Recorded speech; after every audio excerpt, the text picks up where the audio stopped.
Xo'p. 20 yillik faoliyatdan so'ng men mavsum so'ngida Liverpool klubini tark etaman.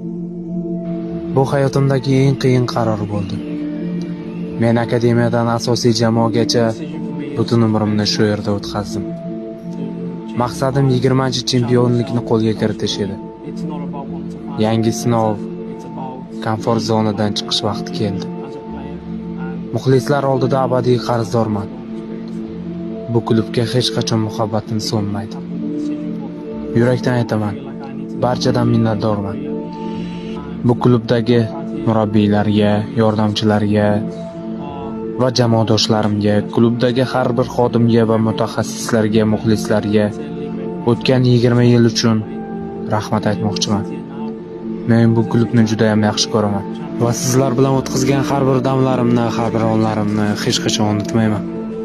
Menga ko'rsatilgan ehtiromlar va marhamatlar uchun bu klubga juda chuqur minnatdorchilik bildiraman. Liverpool abadiy yuragimda qoladi.